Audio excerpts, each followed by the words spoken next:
Bună! Am revenit cu un nou videoclip și după cum vedeți că îmi arată biblioteca și după titlul videoclipului, vă dați seama că am de gând să-mi o rearanjez. Am de gând și să vorbesc foarte puțin în acest videoclip pentru că vreau doar să îmi pun muzică, să mă ocup de cărți și la final să vă arăt rezultatul. Că tot veni vorba de muzică, aceste zile am ascultat în disperare această trupă. Vă recomand aceste două melodii de la această trupă și chiar și melodia de la început era tot de la ei. Poate să vă placă. Gata cu vorbitul, trecem direct la rearanjat. În partea aceasta și aici am cărți pe care le-am primit de ziua mea, doar că nu am apucat să le pun undeva. Am de gând tot acum să iau și aceste decorațiuni de Crăciun, pentru că deja a trecut Crăciunul. Aici raftul arată ok, dar vreau să mai fac câteva schimbări. De aici câteva cărți vor dispărea pentru că nu am de gând să le păstrez în bibliotecă. Acest raft cred că va rămâne cam la fel. Aici cărțile din față sunt cele pe care le-am folosit pentru un videoclip și după nu am mai avut chef să le pun la loc. Iar în spate sunt cărți pe care am de gând să le vând.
Nici măcar nu am pus toate cărțile din bibliotecă, mai am raftul de jos și am atât de multe cărți, mi se pare ireal, mai ales că sunt doar 100 și totuși par mult mai multe.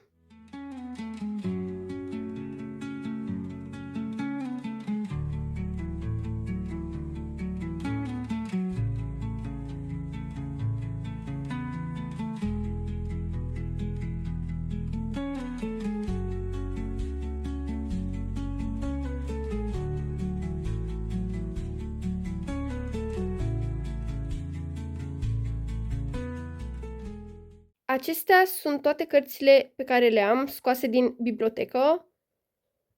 Nu am realizat că am atât de multe până ce nu le-am pus pe toate pe pat.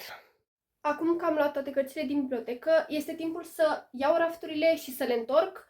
Sfat pentru cei care aveți bibliotecă în genul acesta, căreia îi se scot rafturile în acest fel. Dacă o lăsați pentru mult timp pe o singură parte, la un moment dat o să se facă aici aceste urme.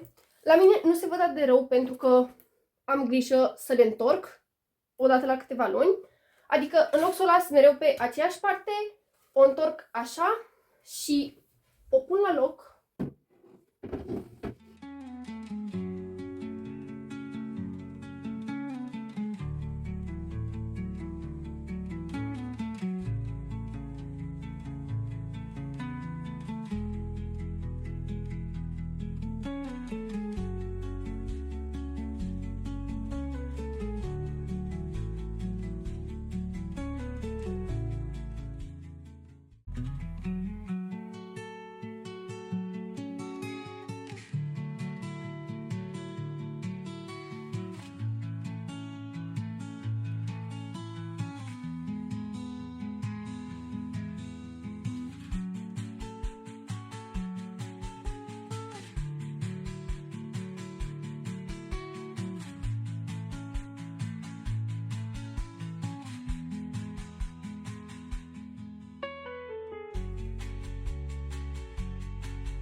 Deocamdată am pus cărțile așa ca să văd cam ca idee fiecare gen pe ce raft ar trebui să vină, iar acum va trebui să le iau pe toate la rând și să le rearanjez pentru că nu arată deloc cum trebuie.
Ok, deci am terminat până la urmă de rearanjat biblioteca.